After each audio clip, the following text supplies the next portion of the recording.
না, নির্বাচন উৎসবমুখরই হচ্ছে, কিন্তু কাদা ছোড়াছুড়ি কম হচ্ছে, হুইচ ইজ গুড। মানে গতবার কাদা ছোড়াছুড়িটা একটু বেশি হয়েছিল, এই জন্য। আর আপনি দেখবেন যে নেগেটিভ যে কোনো নিউজ অনেক বেশি ভাইরাল হয়। সো গতবারও কিন্তু উৎসব মুখর ছিল, এবারও উৎসব মুখর, কিন্তু গতবার কাদা ছোড়াছুড়ি বেশি হওয়ার কারণে ভাইরাল হয়ে গেছে সবকিছু। কিন্তু উৎসব একই রকম আছে, কাদা ছোড়াছুড়িটা এবার বন্ধ। সো শিল্পীদের মধ্যে গুড রিলেশন বিরাজ করছে, এটাই হচ্ছে important। আমি এবার হচ্ছে মাহমুদ কলি এবং নিপুণ পরিষদ থেকে ক্রীড়া ও সংস্কৃতি বিষয়ক সম্পাদক পদে নির্বাচন করছি। যেহেতু আমি খেলাধুলা খুব পছন্দ করি এবং সংস্কৃতি মনে, তো এই জন্য আমি এই পদটি দিয়ে নির্বাচন করছি। জয় ব্যাপারে আশাবাদী এটা এখনই বলতে পারছি না, মানে সবাই তো আশাবাদী হয়, অপোজিট প্যানেলও আশাবাদী, আমরাও আশাবাদী। যতক্ষণ পর্যন্ত ভোট না গণনা হচ্ছে ততক্ষণ পর্যন্ত বলা আছে না, কারণ আমাকেও মানুষ পছন্দ করে, ওনাদেরকেও পছন্দ করে। So everything depends on final countdown. ওই প্যানেল আমার খুব পছন্দের, আর এই প্যানেলকে বেছে কারণ হচ্ছে গত বছর আমি নিপুণের প্যানেলেই ছিলাম, এবং এর আগের বছর কিন্তু আমি আগের 2 বছর পর জায়েদ খানের প্যানেলে ছিলাম। সো একজনের সাথে 2 বছরের কাজ কিছুই হয় না আসলে।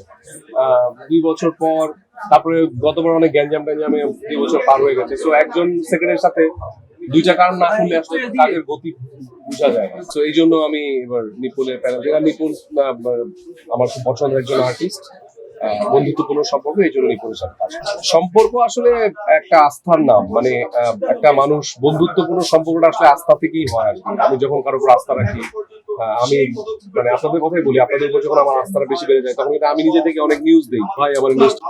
আস্থা না থাকলে কিন্তু মানে ফোন করলেও নিউজ হয় না। তো ভাইয়ার সাথে আমার ওই আস্থার জায়গাটা আছে, ভালোবাসার জায়গাটা আছে, শ্রদ্ধাবোধ সম্মানের জায়গাটা আছে। এই জন্যই আসলে আমরা একসাথে একই কোম্পানিতে। বাংলাদেশে তো ভেজাল পণ্যতে ভরে গেছে সবকিছু, মানে ভেজাল পণ্য মেখে মানুষের স্কিন ক্যান্সার হচ্ছে, অনেক কিছু হচ্ছে।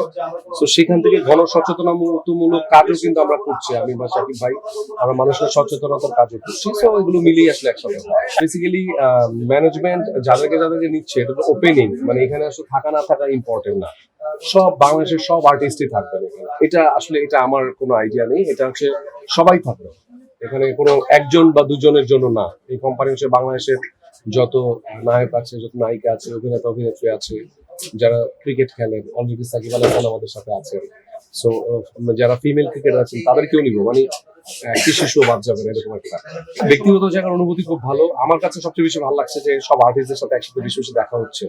মানে জয় পরাজয় নিয়ে আমি আসলে মাথা ঘামাচ্ছি না, যে আরেকদিন পরেই তো আসলে এই আনন্দটা শেষ হয়ে যাবে।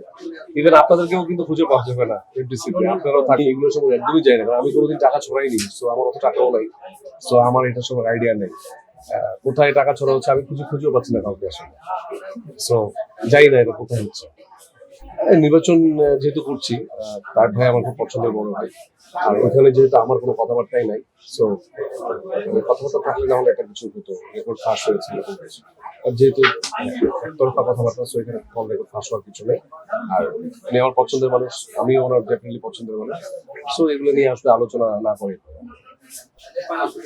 সামনে ধরো অনেকগুলো ছবি রেডি হচ্ছে, এই মুহূর্তে অপারেশন জ্যাকপটের শুটিং চলছে, সবাই জানেন। আমরা নির্বাচনের পরে খুলনায় যাব শুটিং করতে, তারপরে যাব প্যারিসে আমার লাল টিপের যে ডিরেক্টর, ওনার সাথে আরেকটা ছবি শুটিং হবে। এছাড়া বেশ কয়েকটা ছবি রেডি আছে, রিলিজ পাবে। নুলিয়াছড়ি, সোনার পাহাড়, কানামাছি, এবং একটা বড় ওটিটি প্ল্যাটফর্মেও কাজ হয়ে গেছে। তো সব মিলিয়ে বিজ্ঞাপনের শুটিং, সব মিলিয়ে অনেক অনেক কাজ আছে, সামনে আসবে। হোপফুলি সব মিলিয়ে একসাথে দেখবো ইনশাআল্লাহ। শিল্পী সমিতির ভোটার, ওনাদেরকে আমি ভোটার হিসেবে মানে বলি না, ওনারা হচ্ছে আমার মানে কলিগ, ভাই ব্রাদার। সো ওনাদের সাথে সম্পর্ক সবসময় ভালো। সবাইকে একটা কথাই বলবো যে সবাই আসবেন ওই দিন, সুন্দরভাবে আসবেন, এবং আপনার যাকে মন চায় তাকেই ভোট দিবেন, আপনার বিবেচনায় যাকে পছন্দ তাকেই দিবেন। That's it.